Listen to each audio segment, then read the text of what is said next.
를 하고자 두 분을 저희가 모셨습니다. 홍준표는요, 여론 조작, 정치 자금법 위반, 뇌물 이 세 가지 의혹을 받고 있는 사람이 대통령이 되겠다고 하고 있어. 그러냐 좀 띄워주시겠습니까? 그래요? 홍준표 관련 수사가 창원지검에 갔거든.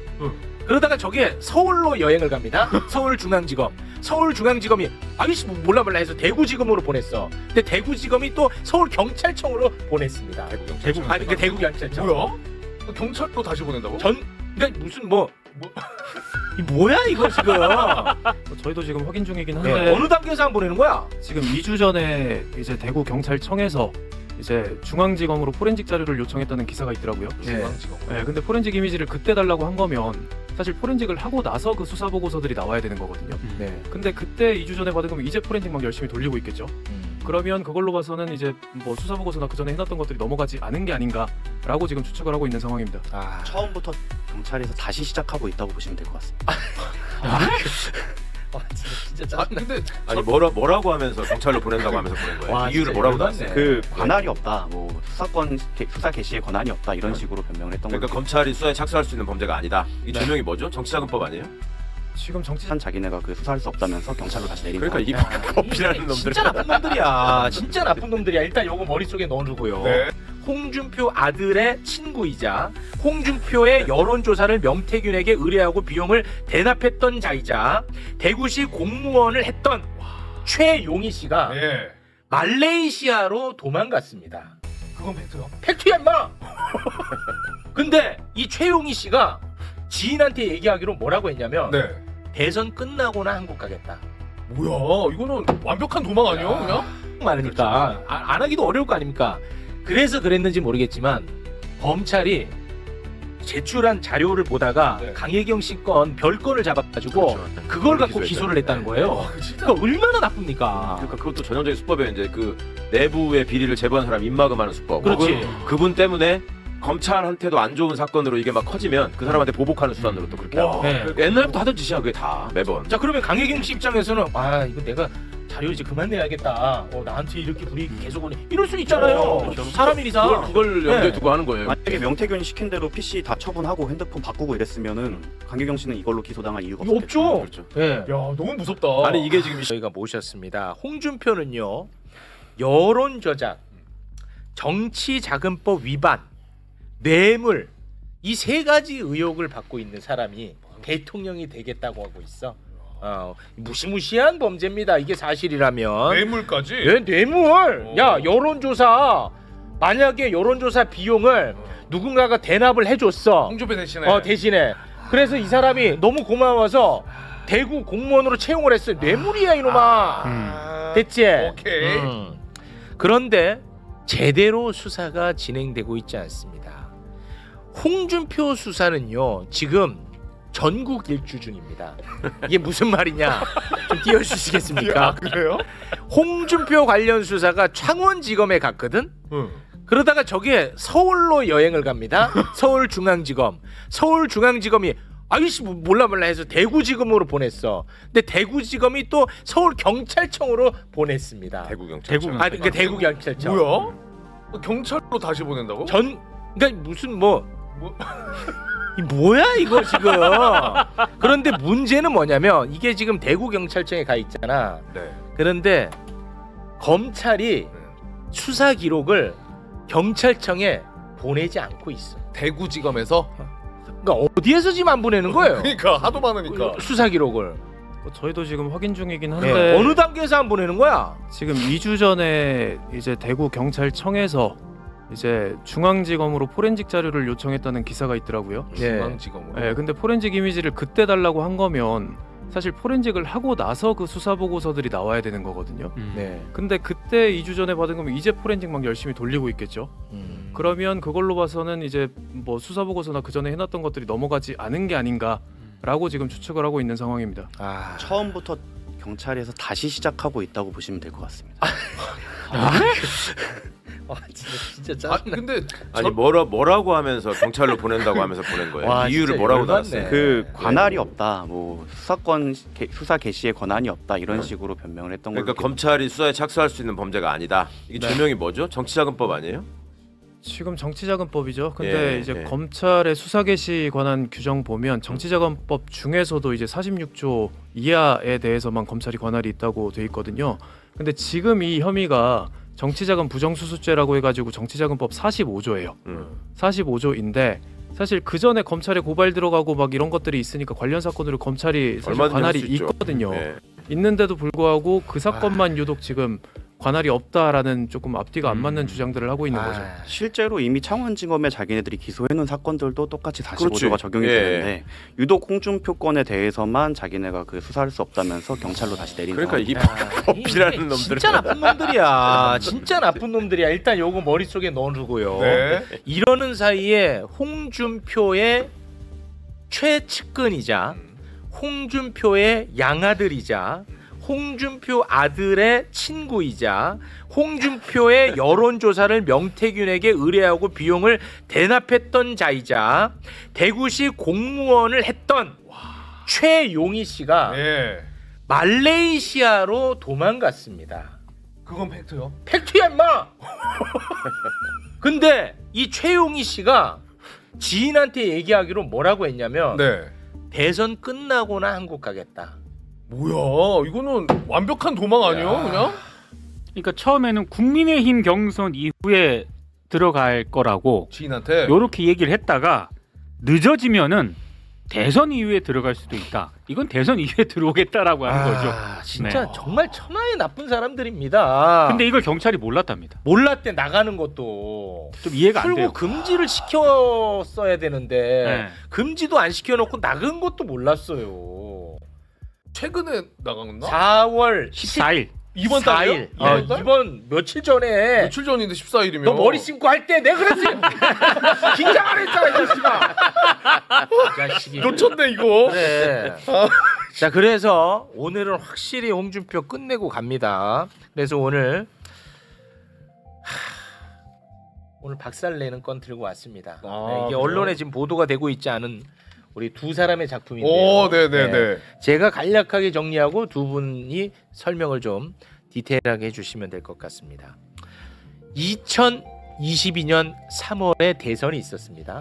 홍준표는 대선에 패하자마자 대구시장을 또 노립니다. 네. 그런데 국민의힘 대구시 당원 명부가 홍준표 캠프로 유출이 됐어요. 대구시 당원명. 예, 이 자체가 불법이야. 일단 이 자체가 불법입니다. 불법 하나 체크해 두고요. 오케이. 대구시 국민의힘 책임당원 29,000명에 안심번호가 아닌 전화번호. 네. 실제 전화번호 뭐 이름 등등 010 이렇게 시작하는 거. 이게 이제 상세 정보가 담긴 파일을 홍준표의 최측근 최용희 씨가 강혜경 씨에게 넘겨서 대구시장 출마를 고려한 불법적 여론조사를 의뢰를 합니다. 강혜경 씨에게. 네. 와, 그 파일 자체가 불법인데 그걸. 불법인 거를 또 강혜경 씨한테 넘겨. 네. 불법의 불법이지. 네. 근데 그걸 넘겨서 여론조사를 또 의뢰를 해. 여론조사를. 이야. 그리고 나서 여론조사를 하는 것도 뭔가 좀 불법적으로 그 자체도. 그 자체도. 그리고 거기에 대해서 또 대납까지 하고. 그리고 나서 최용희 씨가 대구시 공무원까지 되고. 불법. 근데 이건 너무 됐지? 맞아 떨어지는데. 됐지. 네. 여기까지 의혹이었습니다. 의혹. 그런데 포렌식을 통해서 최용희 씨가 강혜경 씨에게 파일을 전달하는 카톡이 복원이 됐습니다요. 의혹을 뒷받침하는 이거 증거. 팩트로 갑니다 이제. 오케이. 자, 그래서 2022년 3월 21일 최용희 씨가 강혜경 씨에게 보낸 카톡 공개합니다. 자, 이렇게 포렌식을 통해서 이게 복원이 됐습니다. 대구 당원 엑셀 파일. 예. 파일 크기도 나와 있고. 파일 보냈지. 비번까지 보내면서. 그렇지. 와. 됐지. 예. 자, 그러면은 이 보낸 파일이 도대체 뭐냐? 파일 공개합니다. 이거야. 이게 그 아이고. 대구 당원 정보가 다 들어간 그러네요. 파일을 보냈어. 주소 달서구 뭐 이런 거 다 나와 있고. 다 보냈지. 네. 이 증거가 나왔지. 이제 팩트다. 네. 어디 가서 의혹이란 단어 붙이지 마라. 팩트. 자, 그리고 나서 최용희 씨가 강혜경 씨에게 카톡으로 이 파일을 보내자마자 전화를 합니다. 그래서 통화를 해요. 네. 통화 녹취록 공개합니다. 소개 좀 부탁드립니다. 네, 최용희가 이렇게 얘기를 합니다. 제가 카톡으로 대구 당원 명부 보내드렸거든요. 그걸로 여론조사 가능하죠? 예예예 섞어서요. 예, 그러면 그걸로 그냥 대구시장 거 세 분만 넣어서 저번은 3월 11일 조사처럼 설문지 그대로 좀 해서 좀 돌려주시겠어요? 대구시장 김재원, 권영진, 홍준표 들어가 있는 거 그거. 네네 알겠습니다. 대체. 자, 지금부터는 허우대 멀쩡한 두 사람이 얘기하세요. 와, 이게 이제 증거가 나왔다고. 그러네, 이제. 그치. 근데 오늘 이제 홍준표도 껍질 벗겨야 되지만 검찰도 껍질 벗겨야 돼. 검찰은 이거 다 알고 있었을 거 아니야. 그렇죠. 자, 해주세요. 네, 지난번에 출연을 해서 그 아. 검찰이 비밀번호를 못 풀겠다라고 하면서 네. 풀어달라고 했던 파일이 사실 아까 그 당원 명부 엑셀 파일. 이거였어. 가장 핵심적이고 홍준표 후보님에게 다가갈 수 있는 핵심 자료를 자기네가 들고 있고 아까 복원된 카톡을 보시면 알겠지만 바로 확인이 가능하거든요. 근데 비밀번호까지 써 있었으니까. 그 비밀번호가 써 있어요. 근데 그 비밀번호를 모르겠다면서 열어달라고 와, 이렇게 액션을 검찰 하셨죠. 진짜. 와, 나 돌겠네 진짜. 비밀번호가 써 있다고. 그래서 그 비밀번호를 넣고 들어가니까 들어가죠. 맞죠? 네.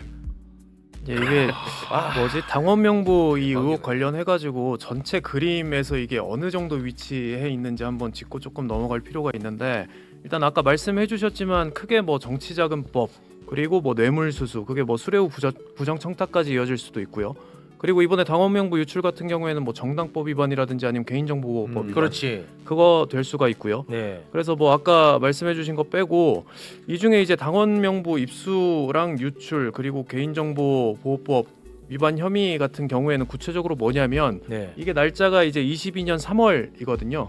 22년 3월에 대구 당원 명부를 불법으로 먼저 입수를 했어요. 그것도 그렇죠. 불법이에요. 그 불법이죠. 네, 입수를 한 것도 불법이고 그거를 유출을 한 것도 이제 미래한국연구소에 한 것도 불법이고요. 그렇죠. 그걸 통해 가지고 성향 분석 자료를 받아 가지고 그거를 재확보한 거 그것까지가 이제 불법인 거죠. 네, 그러니까 세 가지 불법이 연달아서 이어진 거라고 보시면 되겠습니다. 네. 그러니까 쉽게 말해서 합법인데 뭐 게 하나도 없는 거지.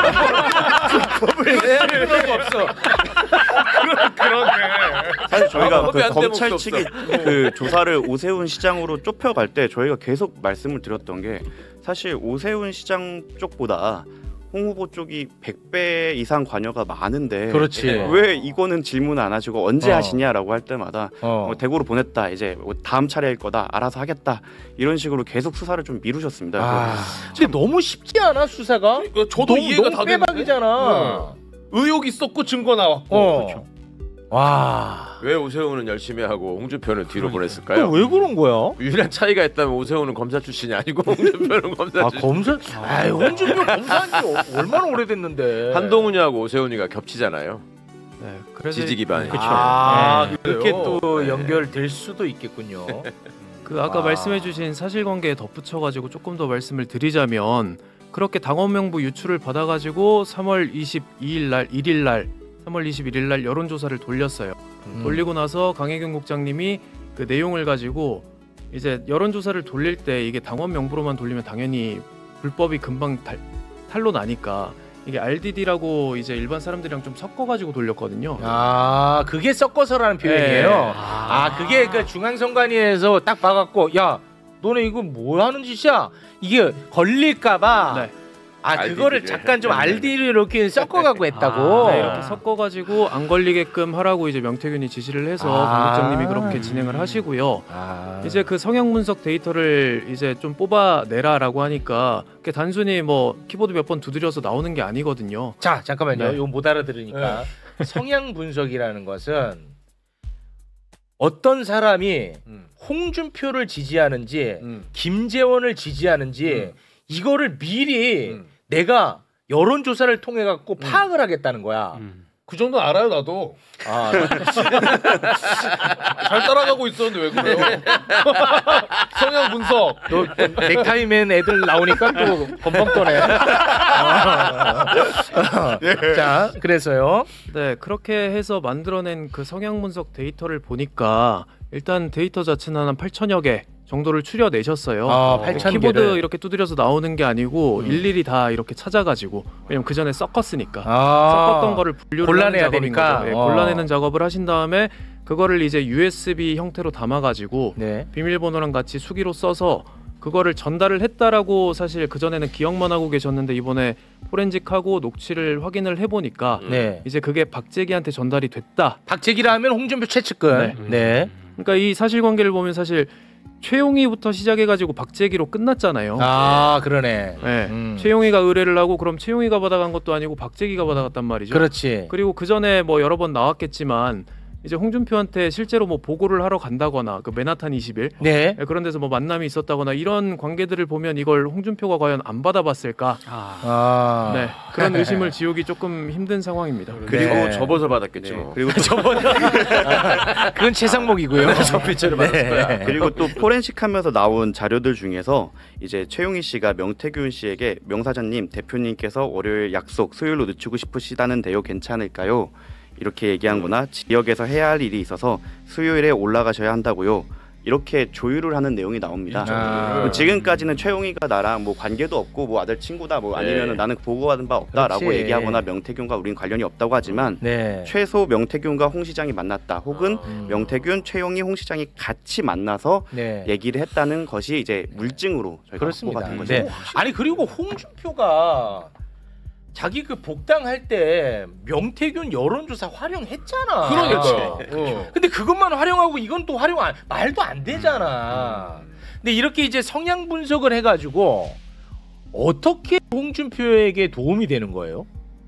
이제 선거에서 성향 분석을 했다라는 건 일종의 치트키거든요, 사실. 어떤 식으로? 왜냐하면 당내 경선이라고 하면 그 일반인들보다는 사실 당원들의 지지도에 따라서 결정이 되는 경우들이 많거든요. 네. 그렇기 때문에 대구 당원이 그때 당시로는 한 4만 명 정도예요. 4만 명 4만 정도인데 그때 이제 여론조사를 돌려가지고 성향 파악한 게 한 8천 명 정도. 와. 그러니까 한 20%죠. 와 대단한 거다. 근데 그 20%도 사실 전화를 했을 때 받아가지고 누르는 사람들이라는 거잖아요. 네. 실제로 여론조사를 했을 때 응답률이 그렇게 높지가 않아요. 그렇죠. 네, 뭐 일반적으로 뭐 대선 기준으로 보면 뭐 10% 뭐 이 정도밖에 안 되더라고요. 네. 그렇다라고 하면 그 응답률에 대비해서 보자면 실질적으로 20%를 확보하고 있다라는 거는 그 사람들이 그걸 받아보고 뭐 여러 가지 전략들을 썼을 수 있을 것 같아요. 이건 뭐 검찰이 수사기관이 파악을 해봐야 되는 건데. 아 그들을 상대로 해가지고 적극적인 여론전을 형성할 그쵸. 수도 있고 네. 뭐 이렇게 문자도 보낼 수 있고 뭐 네. 이렇다는 거죠. 그리고 당원들 중에서 말씀하신 것처럼 여론조사에 그 적극적으로 참여하는 사람이 누군지도 확보를 했고 그 사람이 누구를 지지하는지도 확인을 했기 때문에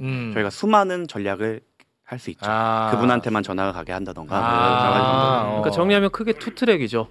뭐 본인을 지지하는 사람들을 훨씬 더 공고하게 다진다거나 그럴 수도 있고 아니면 본인을 지지하지 않는 사람들을 대상으로 확실하게 조금 시선 분산을 네. 시킬 수도 있고 선거 뭐 유세를 더 한다거나 이런 식으로 아마 활용을 아니 예전에는 했겠죠. 이런 거 있었어. 우리가 초반에 다뤘던 건데 홍준표를 예를 드는 겁니다. 홍준표를 지지하지 않는 사람한테는 경선 기간에 여론조사를 하는 것처럼 전화를 해가지고 마치 선거를 투표를 한 것처럼 만들어놔. 맞아요. 그래서 실제 경선 선거에는 참여 못하게. 맞아. 그렇게 하는 것도 한 번 있었거든. 네, 맞아요. 그러니까 이런 식으로 활용할 수 있는 범위는 굉장히 많다. 근데 네. 그 구체적인 그 불법적인 활용에 대해서는 사실 검찰이 밝혀야 돼요. 검찰이 밝혀야 되고. 아직 시작 네. 단계다. 근데 실제로 3파전이었거든요. 당시에 서울시장. 네. 아니 대구시장. 굉장히 박빙이었습니다. 그리고 당내 지지로 봤을 때는 홍준표가 굉장히 좋지 않았어. 그 당시에. 네, 그런데 홍준표가 결국은 됐죠. 네. 아 자꾸 댓글에서 잘생겼다는 얘기만 올라가고 지금 피를 토하는 심정으로 지금 홍준표 껍질 벗기고 있는데 얘네들 껍질만 보고 있어. 아 진짜.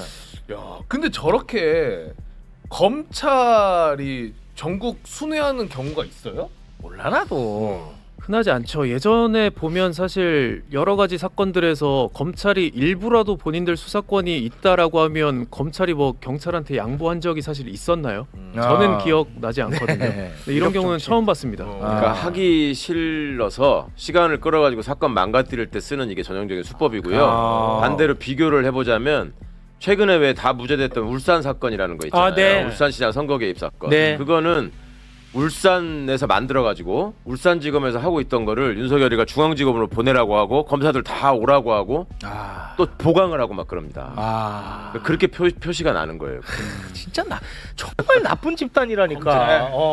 그리고 이 하드나 포렌식을 저희가 입수를 했고 사실 강혜경 국장님이나 김태열 소장님 등등이 사실 먼저 조사를 받고 세팅을 해놓은 다음에 홍 후보님을 부르는 게 순서라고 그렇죠. 생각을 한다면 아직 저희는 거기에 대해서 어떠한 연락도 받지 못했기 때문에 수사가 시작되었다고 보기도 참 어렵습니다. 네. 그러니까 그러니까 무슨 이렇게 말씀이냐면 홍준표를 타겟으로 해서 수사를 할 거면 홍준표와 관련된 사람들을 쫙 조사를 끝내고 네. 마지막에 홍준표를 딱 불러서 따내는 거 아니에요. 네. 근데 지금 그 앞 사람들 것도 지금 제대로 안 하고 있다는 말씀하는 거예요. 그렇습니다. 네. 근데 심지어요. 지난번에 나와서 저희에게 해준 말인데 지금 강혜경 씨는 조사받으러 가면 계속 윤석열, 김건희도 좀 하라. 조사해라. 네. 그리고 다른 정치인들에 대해서도 조사해라. 그리고 이제 제출한 자료가 또 워낙 많으니까 그렇죠. 안 하기도 어려울 거 아닙니까?